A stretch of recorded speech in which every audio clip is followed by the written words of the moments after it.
town today, and we're going to have some fun talking to her about her career and the music and some of the things she's been into. It's directional. Okay, good. Didn't matter. All right. You're good. It's gonna Can be, you hear me? It's going to be. Cause I get loud. It's going to be stereo. Okay. You're on that right, and I'm on the left. All right. Our audience is going to be hearing, some of the concert. This is going to air after the performance Tonight.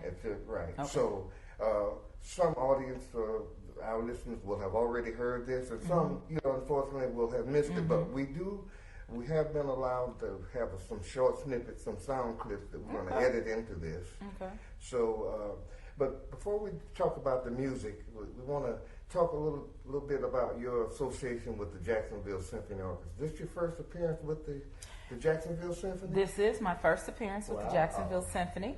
I actually went to school with Michael Butterman, who is conducting this particular series. And we recently did this particular piece in Boulder, where he also conducts. So there was a connection there with me and Michael, and just so happens he brought me to Jacksonville. Beautiful Jacksonville. He did, too. Yeah. Yeah, it was kicking in there. All right, now I'm glad you liked it. Yeah, I loved it. Our audience needs to know a little more about you. Okay. And can you, give us just, That's broad. talk. You got to break it down, brother. That's broad. How much you want to know? About, getting into how did you get started into, getting into opera as a part of your musical background? Okay. Well, I always say that opera chose me. I didn't choose it. It was not something that I necessarily grew up on. I grew up on R&B, a heavy dose of R&B and gospel and musical theater. I always thought that I would do musical theater. I've always been very theatrical. And but once the opera bug bit me, I was at Oakwood University in Huntsville, Alabama, and my teacher there took me to Indiana University, introduced me to my graduate school teacher, Virginia Zayani, and things just kind of happened. I took to the technique like a duck to water, and it just happened for me that way. I had all these experiences, and the world was my oyster. So all I had to do was figure out what was going to fit me best. And with having all of the knowledge of theater and gospel and rhythm and blues and all of that, I feel like it's made me a better, well-rounded opera singer. Because I mean, even though you don't necessarily hear jazz and R&B and musical theater all the time in opera, and classical music per se, you have to put your soul into whatever you. I just feel like I got a good stew going on here. I understand. You do. So I mix it all up. Yeah, right. I mix it all up, and I try to stay true to the genre that I'm singing at the time, because I do aidas, I do trovatores and forzas and all that Verdi opera stuff and toscas. But a little bit of Angela goes in all of that, to make it palatable. So for me, because like I said, I didn't start out loving classical music. That wasn't something that I was brought up on, but I did have an appreciation for it. Right. I was open to it. And so that just happened to be the door that opened for me to march on into the career that I'm in now. Yeah, well, you stay busy. We saw your website. And then one thing we saw on your website that was very striking was the fact that you're trying to, push the music, push the genre, get people involved in it, and to cause them to really love it like you love it. Yeah. How do you feel? Are you successful in that? I mean, how do you see the audiences these days? What you are referring to is the show that I do called Opera from a Sister's Point of View. Okay. And it's basically, I have to keep it with me now. Opera from a sister's point of view. You got to lean back on it. Yes. It's a show that basically is a concert, but it demystifies opera for audiences that normally wouldn't go. Okay. And at first I thought that was just black folks that normally wouldn't go to an opera. And then I found out It's all folks, especially white folks. So it's a lot of people that don't like classical music. Right, and right. it's just entertainment. It's not going to hurt you any to sit and listen to this music, especially if you have someone that's bringing it to you, making it palatable, making it tongue-in-cheek, having fun with it, breaking down the synopsis of the shows, letting you know what the plot is, and then just sitting down and listening. It makes it different in your mind. It's not just an elitist art form. Right. Anybody can afford to listen to classical music. Now, they may not be able to afford to go to actually see it, but there are a lot of theaters around now that have special pricing, because that's been like a big thing that I've noticed. You know, sometimes opera can outprice itself to the general public, and but there are all kinds of series that these opera companies and theaters and symphony orchestras are creating, so that everybody at any price point can come and enjoy some good music. Well, the piece that you did today, just tell us something about how the whole thing got started, the composer, and of course you're using the lyrics or the poems of Maya Angelou. Yeah. Tell us something about that. Okay. Talk to us about that. Well, the song cycle, A Woman's Life, was the brainchild of Richard Daniel Poor. And he approached Maya Angelou about using her poetry for this song cycle. And Richard and I had built a rapport when I did his Margaret Garner, which is a slave story about Margaret Garner, that she escaped over the frozen Ohio River from Kentucky to Ohio with her family.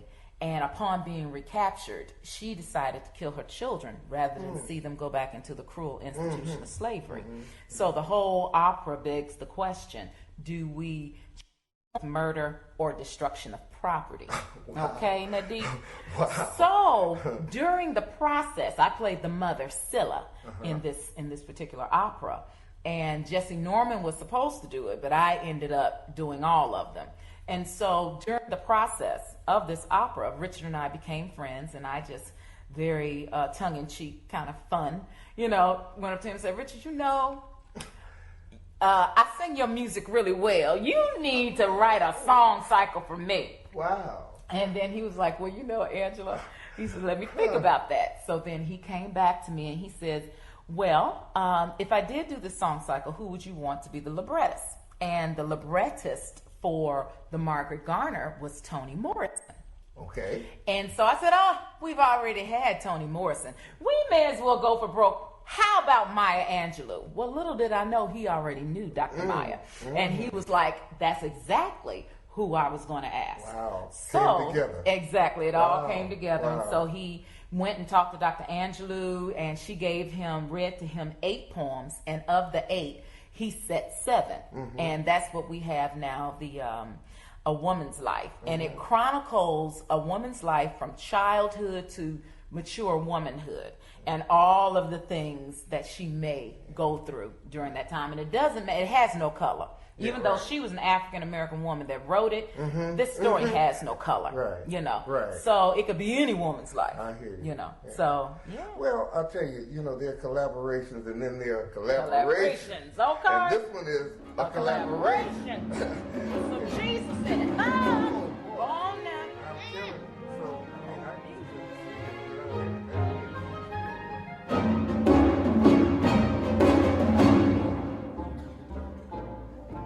So,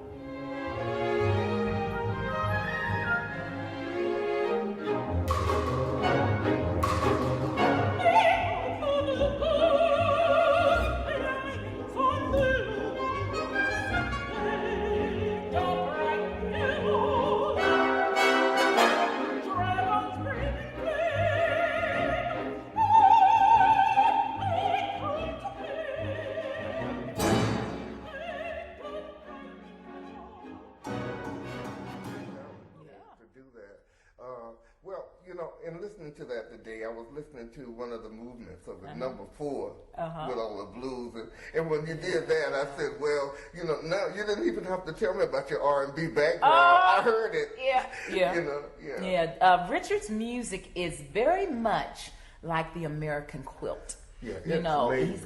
he's got jazz idioms, he has blues idioms, he has gospel idioms, he has, of course, the classical and the musical theater. Right. He is such it's a healthy stew of impressions that he has had in his life that it just all comes out in his music. And they mentioned it, I think, in the program notes, but I hear a little of that Caribbean, you know, in that too. I think we, you know, had a little Latinish, you know, hidden in there someplace. Hey, well, that's what you heard. That's what it probably was. Because one thing impresses another. So you know. Right. And then the listener has to do that too. Has to put their spin on it. Yeah. Anything else Well, I have 2 CDs out. Let's talk about those. Let's talk about the CDs, child. Let's get something sold. My first CD I have is Mosaic, and it's a compilation of spirituals with guitar and piano. And actually, the gentleman that's playing on that CD just produced Motown, the musical, on Broadway. In God Good. In God Good. And he's actually, Joseph Joubert is on this particular CD with me. And then I have my show Opera from a Sister's Point of View. That is, like I said before, a show that demystifies opera for audiences that normally wouldn't go. And so those 2 CDs I have out, you can get them both on Amazon or iTunes. And theweatherchannel.com. Don't ask me. I won't. Don't ask me how I got on the Weather Channel, but it is. And you're going to be doing some straight up opera here, pretty. You know, next, right? I'm going as soon as I leave here. I'm going to do Aida with North Carolina Opera. All right, you go, girl. Yeah. Okay, Angela, thanks so much for speaking with us and taking time from your busy schedule. And we really enjoyed the conversation. Oh, thank you so much. My pleasure. All right, have a good day. You too.